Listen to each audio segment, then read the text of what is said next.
ما هي مواصفات الرئيس الإيراني العتيد؟ وما هي أبرز التحديات التي سيواجهها الانتخابات الرئاسية الإيرانية من الداخل؟ معكم زينب صفار، تابعونا.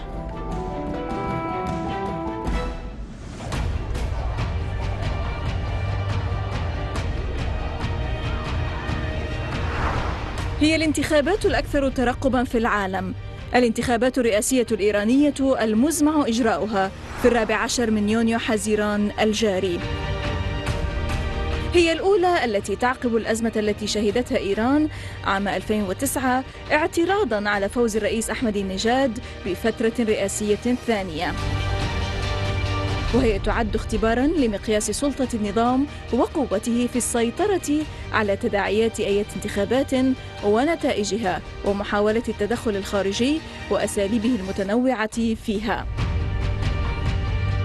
التطلعات والآمال والتحليلات والتأويلات والهواجس لا تنتهي، ولكن يبدو أن الأجواء تشير إلى أن الكرة ما زالت في ملعب المحافظين. رئيس مجلس حقوق الإنسان لدى القضاء الإيراني ومن كبار المستشارين للمرشد الأعلى السيد علي الخامنئي الدكتور جواد لاريجاني كيف يقرأ الانتخابات الرئاسية الإيرانية المقبلة ونسيجها السياسي ومدى حريتها وشخصية الرئيس الإيراني العتيد، وما هي صلاحياته مقارنة بصلاحيات المرشد الأعلى للثورة الإسلامية، وماذا عن الرسالة النوعية والتاريخية التي طلب مفجر الثورة الإسلامية في إيران الإمام الخميني من وفد ضم لاريجاني تسليمها إلى قائد الاتحاد السوفيتي الأخير ميخائيل غورباتشيف في 3 كانون 2 يناير عام 89، والتي استشرف فيها سقوط الاتحاد السوفيتي وتفككه القريب وأسباب ذلك.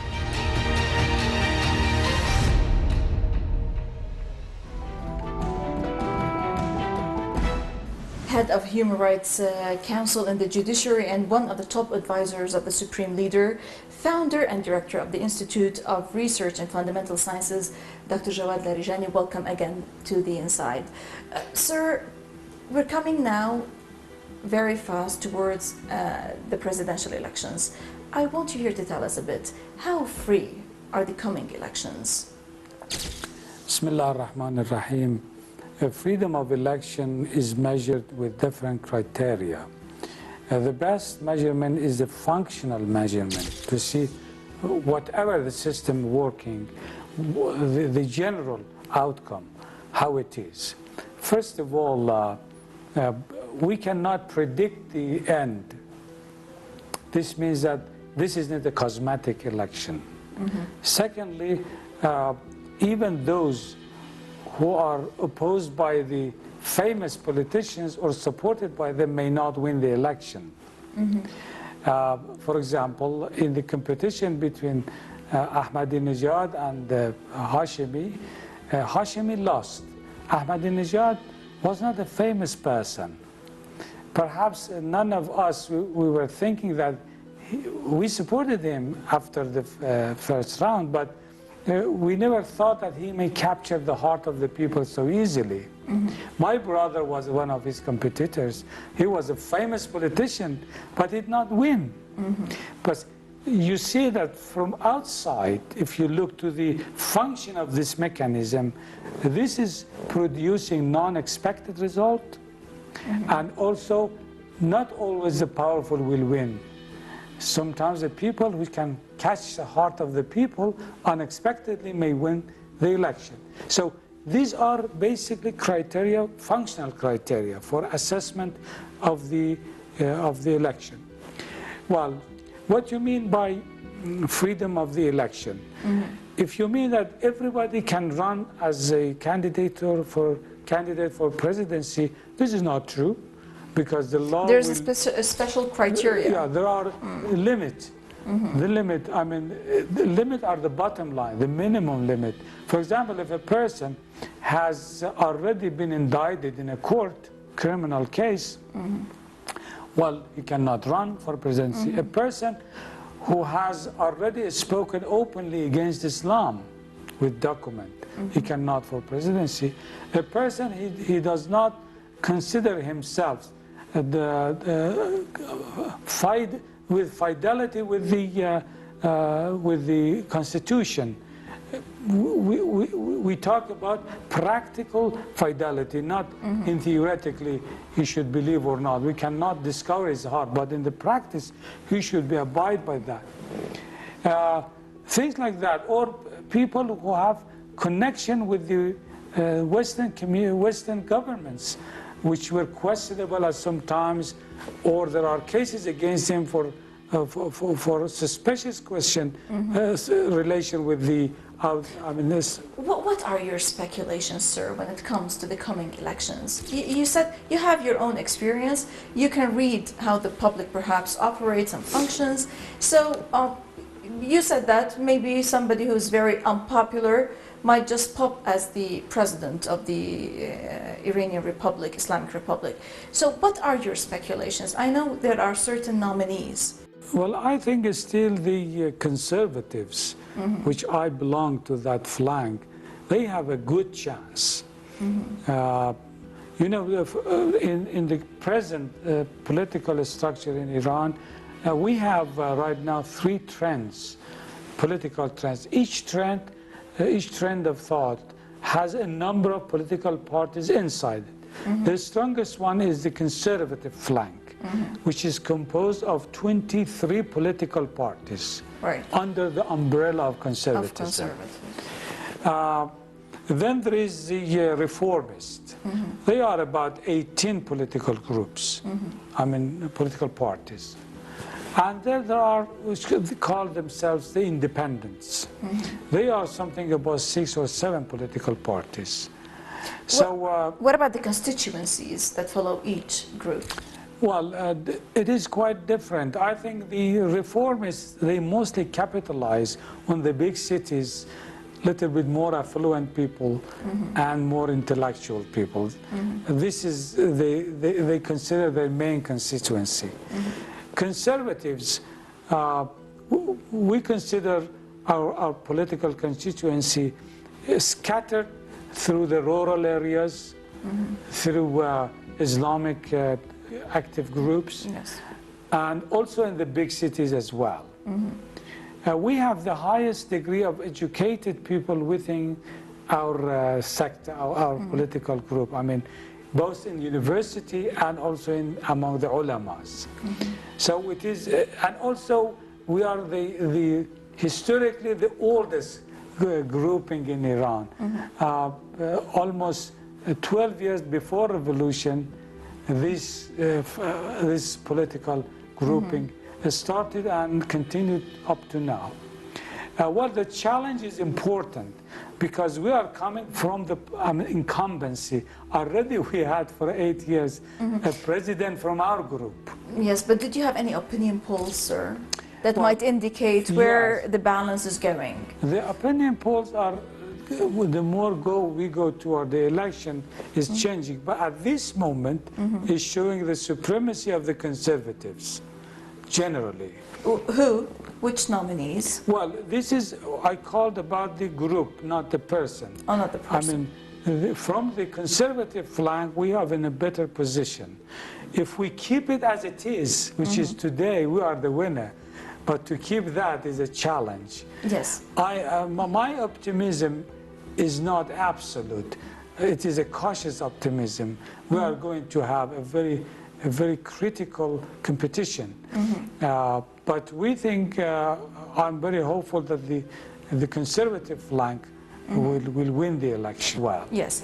Now, Iran is going through very tight sanctions, isolation, and you know, the nuclear dossier and all these issues, and then Israel and the threat of bombing Iran, a strike against Iran, and you have the Syrian dossier, you have Lebanon dossier, you have lots of issues. And with regard to all these issues, are the conservatives the good or the right people to lead Iran in the next phase? Well, first of all, I think either from conservative or from the reformist, I hope a competent president to come up. In either case, Iran will proceed with these issues. These issues that you mentioned, not all of them are liabilities. Some of them are asset as well. Sure. Well, the economical sanction is definitely a pressure on Iran. This is a liability. But the issues of the regional issues is showing the enormous influence of Iran, is not the weakness of Iran, that we have influence in Lebanon, in the issue of Palestine, the Islamic resistance in Palestine, and also in other areas in the region, in Afghanistan. So Iran is not a confined country within its border. Sometimes Americans speak about Iran like they speak about North Korea. This is the greatest mistake. The axis of evil. Yeah, but they know this is a wrong comparison. Iran is very influential country, and we are not isolated. I mean, we don't have relation with the United States or a number of European countries, but we have enormous relation with other parts of the world.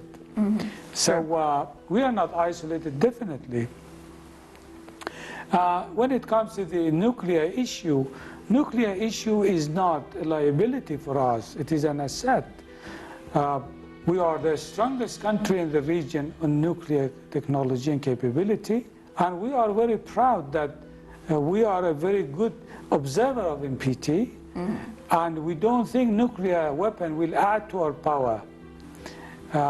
Besides the fatwa of Imam Khamenei that it is forbidden by Sharia to produce nuclear weapon, I think we don't think that we need it. We are so strong in our defense. But they don't understand how important perhaps the Sharia and, you know, this following of a certain edict or a certain fatwa when it comes to the issue of Iran and the nuclear dossier. I hope that gradually they come to understand that when there is a fatwa against it, it's much more stronger than a policy adopted by the government. No person, no government, no president, being reformist or conservative, has the right to produce nuclear weapons secretly or openly because it is haram. So I believe any president which comes from this election will be able to lead the country. Because we are not a one-person show country. It is a collective country. So the power is distributed very logically. The president is the most powerful person executively, but he cannot manage to lead the country alone. There is power of parliament, the judiciary, there is the presidency, the leadership office. So collectively this government will lead the country. Right, but here when you talk about the authorities and it's not a one-sided decision or something, how can we compare here and say who has more authorities? Is it the supreme leader or the president?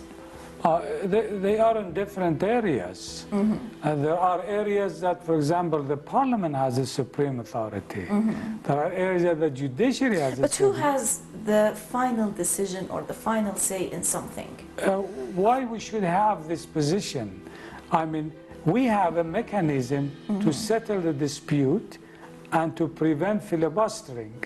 So it is not a person who will say the final, it is a mechanism. For example, if there is a dispute between the parliament and the Council of Guardian, it will go to the Council of Expediency.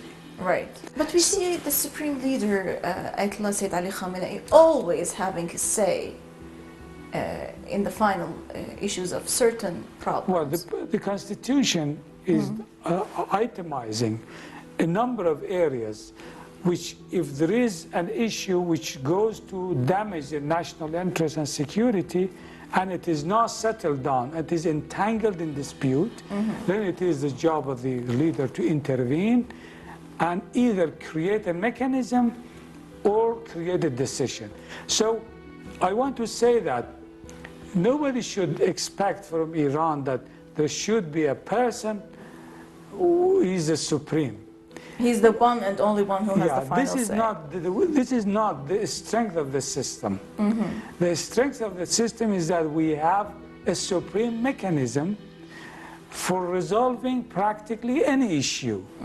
We have a very, I should say, decent and very authentic democracy based on very international norms. But this democracy is not secular. Right. This is the crime that we have committed. Maybe. We don't have, we don't have a liberal secular democracy. We have a democracy based on Islamic rationality. And this is achievement. And this is one of your achievements, and this is also pertaining to a message that was delivered like 20 years ago by Imam Khomeini to Gorbachev in the Soviet Union. But before, the collapse and the fall of the Soviet Union. But allow me here to stop now for a short break, and then when we come back, we will discuss this important venue in your life too. A short break, and we'll be back. Stay with us.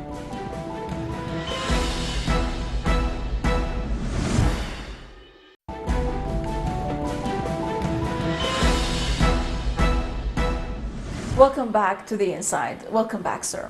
Now, we were talking before the break about the elections and the characteristics of who's going to lead the country at this particular stage in time to lead Iran. Now, do you speculate and do you think that there's going to be a reaction to the outcome of the elections, like the reaction that took place back in 2009, in June 2009? Well, to take away, to refute the possibility of that may not be a prudent action. But I think the possibility of that is very, very narrow. And I do not speculate. And I'm an against the law movement, an outbreak of illegal activity. I think all the sectors of political life in Iran are participating in this election. This will be a very interesting election. Well, it is true that the Western community, they want to create a lot of fuss about this election, to say that it is not democratic, to say that it is not free, and even to say that even the voting is going to be rigged. May have some rigs in it, but well, regardless of all of these accusations. Are you going to invite international monitors? Are you going to invite civil society networks, organizations, people, journalists, media outlets to cover the elections, to see the things on the ground, actually? Well, a huge number of journalists are invited, and usually they come. But to invite the international community, we are suspicious of their activity. They never produced a fair report about our experience. Even if they produce, they wouldn't buy it.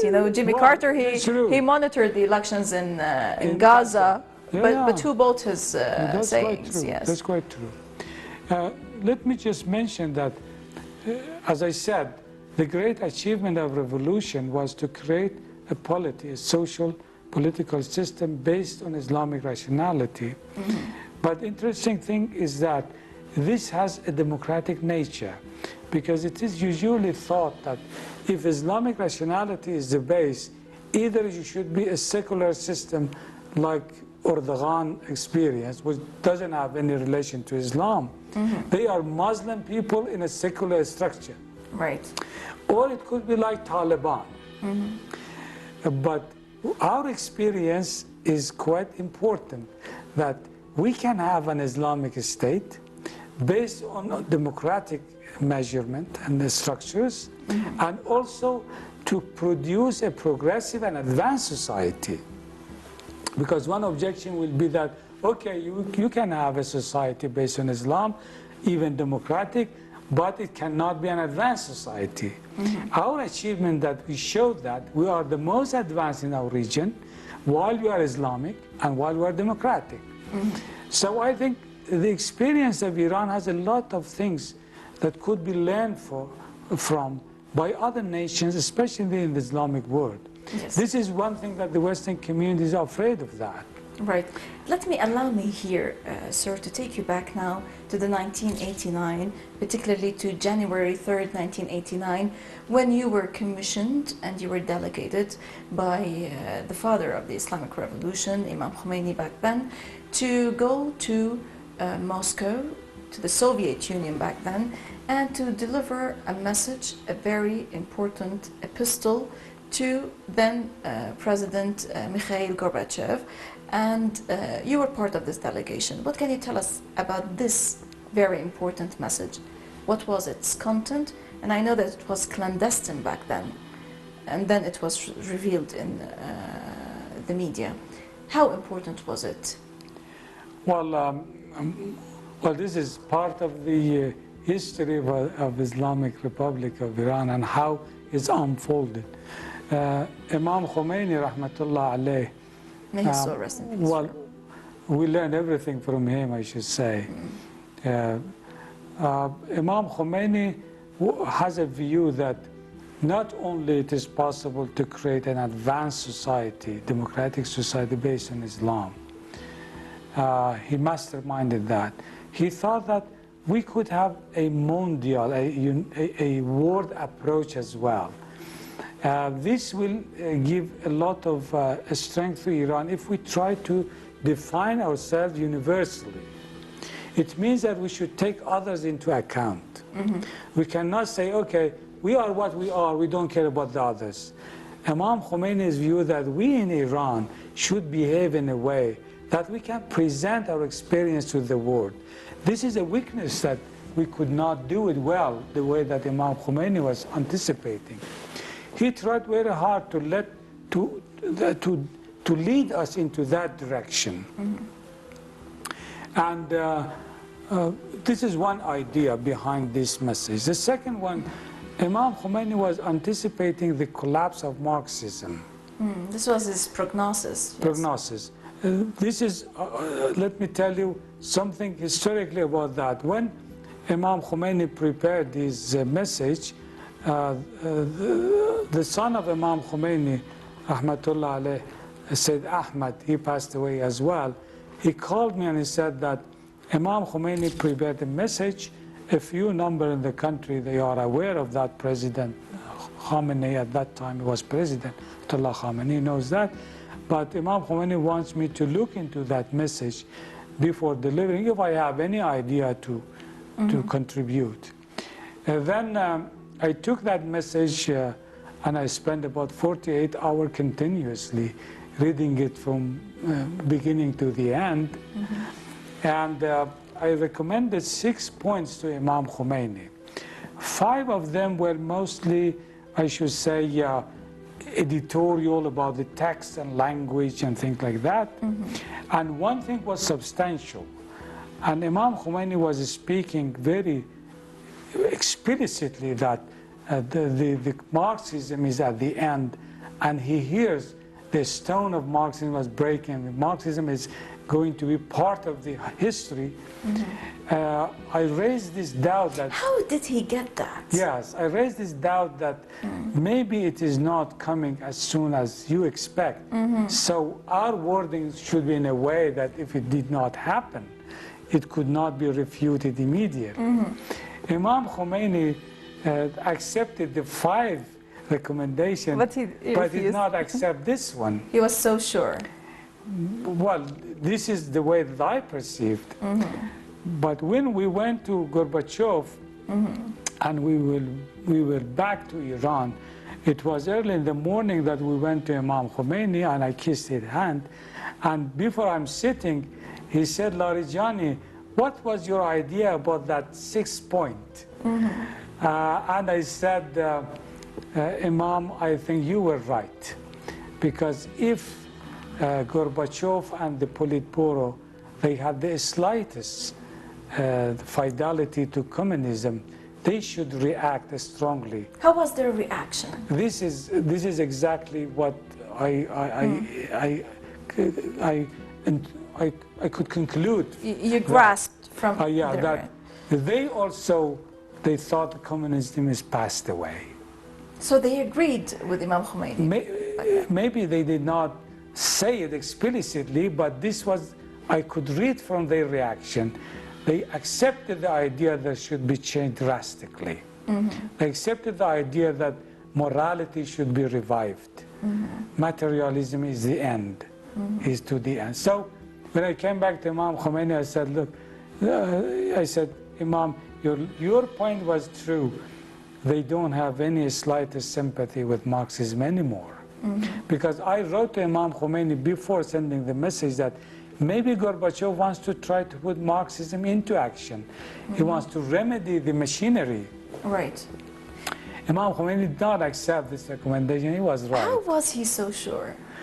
Well, it is. Is it related to the issue of Gnosticism that he was very well known for? Well, I can attribute that to his deep vision, and I should say deep analysis of the cases. He was very intelligent person, Imam Khomeini. Even at the height of his age, he was very intelligent and alert. And he was very eager to listen to the young expert like us. I think Imam Khomeini had a very foundational way of analyzing the situation. He was not going superficially, even of reading between the lines too. Yes. And also is putting together, synthesizing and analyzing at the same time. Uncover the main argument that Imam Khomeini used in his message. He said, in my view, the reason that Marxism was finished because he was based on a false assumption and was a secular basis. And immediately he concluded that for the same reason I anticipate the Western liberal democracies will fail very soon. Fall apart. Yeah. Yes. Right. Dr. Jawad Larigjani, head of Human Rights Council in the Judiciary and one of the top advisors actually to the Supreme Leader, and also founder and director of the Institute of Research in Fundamental Sciences. Many thanks indeed for this interview, for this great opportunity to listen to your very deep and thoughtful points of view. Thank you very much. You're most welcome, sir. إذا لقاء جديد في الأسبوع المقبل مع ضيف جديد بقضية جديدة ودائما من الداخل. للمزيد من التواصل بريدنا theinside@almayadeen.net. إذا theinside@almayadeen.net من كل فريق عمل من الداخل من كل الميادين. السلام عليكم ورحمة الله.